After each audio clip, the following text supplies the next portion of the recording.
to the National Day of Remembrance and Action to End Violence Against Women. My name is Erin, Mental Health Capacity Building Coordinator for Living Sky School Division and Light of Christ School Division. Joining me is Cheryl, Assistant Director of the Battlebirds Interval House, and Renee, Counselor with Catholic Family Services. I would like to thank each of you for viewing our memorial service to recognize the significance of December 6th. We would also like to take this time to acknowledge that we are in Treaty 6 territory in the homeland of the Métis.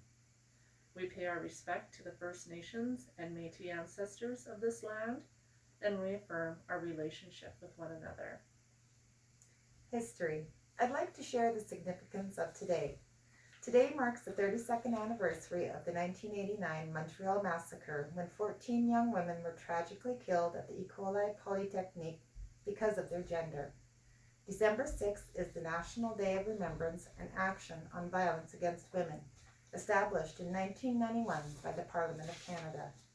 December 6th represents a time to pause and reflect on the phenomenon of violence against women and girls in our society. It is also a time to have special thoughts for all women and girls who live daily with the threat of violence or who have died as a result of deliberate acts of gender-based violence. Last but definitely not least, it is a day for communities and individuals to reflect on actions that each of us can take to prevent and eliminate all forms of violence. We are here today to celebrate the memorial anniversary of the Montreal Massacre and bring awareness to interpersonal violence that is happening all around us. In order to recognize, respond, and start attempting to prevent this violence, we must acknowledge and learn about the impact that violence has had on our Indigenous women, families, and children. Historically, Indigenous women have been dealing with some of the highest rates of violence as compared to any other group of women in Canada. Today, Aboriginal women are more likely to face domestic violence abuse higher than any other women in Canada. While approximately 1 in 10 women in Canada is abused by her partner, almost 1 in 3 Indigenous women is abused. According to Peggy J. Blair, if an Aboriginal woman leaves the reserve to escape domestic violence, she could lose her home. Because of a long wait list for on-reserve housing, many Aboriginal women who wish to live on reserve cannot do so because of these long waiting periods. At present, Indigenous women do not have the same human rights or protections of their rights as the majority of Canadian women. This violence and discrimination towards Indigenous women started with the creation of the Indian Act. Traditionally, and prior to the Indian Act and European contact, Indigenous women were central to the family and home environments. Many Indigenous communities were identified as matriarchal societies, as women had major roles within the community government and spiritual ceremonies. They were highly respected in their families and communities. When the Indian Act was first enacted in 1876, Indigenous women weren't recognized as people, therefore were not given the same rights as non-Indigenous women. If an Indigenous woman married a non-Indigenous person, they would cease to be an Indigenous woman according to the Act and have all their rights as an Indigenous person stripped. They would no longer be registered to their band and could never return. These are just a few examples of how Indigenous women have historically been maltreated and abused. Bob Joseph writes the following passage in his book entitled 21 Things to Know About the Indian Act. The Indian Act disrespected, ignored, and undermined the role of women in many ways. The dissolution of women's stature, coupled with the abuses of the residential school system, has been a significant contributor to the vulnerability of Indigenous women. Mary Teague explains in the foreword of the book Highway of Tears that because she is an Indigenous woman, she is 6 times more likely to be murdered as compared to her non-Indigenous sister. She is considered high risk just by the virtue of being Indigenous and female.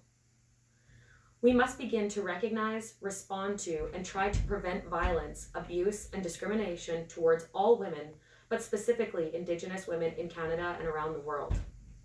Today, we remember and honor our Indigenous sisters, mothers, friends, aunties, and all women who have lost their life due to this violence and abuse. We will now begin lighting the candles and taking a moment of silence. We will begin by lighting the orange candle to honor and remember all the lives lost, all the Indigenous lives lost due to the residential school system. Next, we will light the white candle to honor all the missing and murdered Indigenous women, girls, and Two-Spirit people.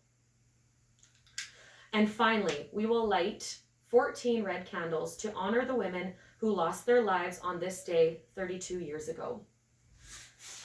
Geneviève Bergeron, Hélène Colguin, Nathalie Croteau, Barbara Daigneault, Anne-Marie Edouard, Maude Haverniak, Barbara Klusnik-Wedowicz, Maryse Lagagnère, Maryse Leclerc, Anne-Marie Lemay, Sonia Pelletier, Michel Richard, Annie Saint-Arnaud, and Annie Turcotte.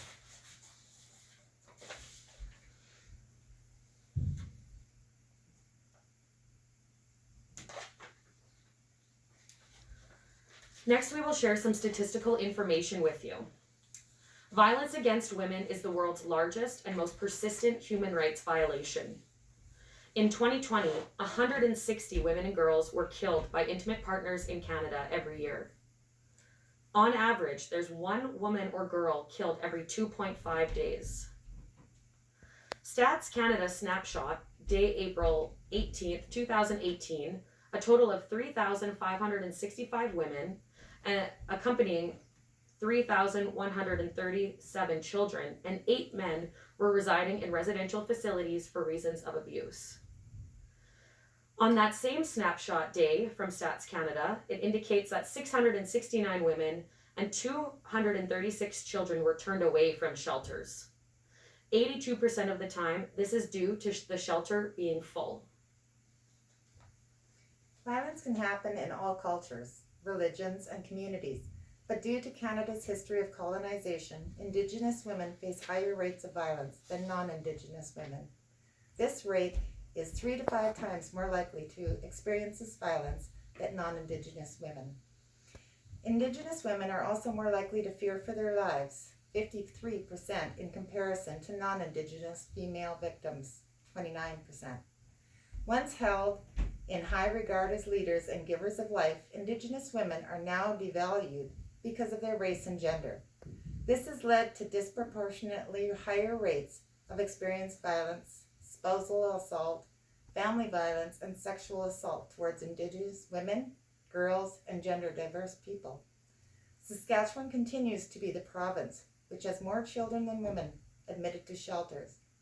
In 2020, 858 women and 796 children. Battleford's Interval House has served 62 women and 55 children over the last year. In 2020, the shelter has taken 1,955 calls ranging from crisis, need for housing, donations, etc.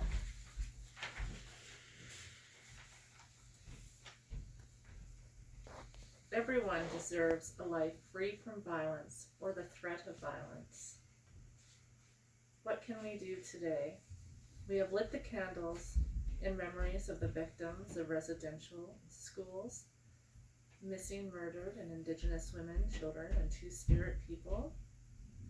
We have the opportunity to remember all women who have died as a result or experienced violence. We wear a button representing the YWCA December 6th Memorial Day. Wearing the button helps to honor the memory of the young female students who were killed at Montreal's École Polytechnique, as well as all women and girls who have died as a result of violence against women. It also shows support to all women and girls who have experienced violence or who are currently facing violence. We can recognize, respond, and prevent.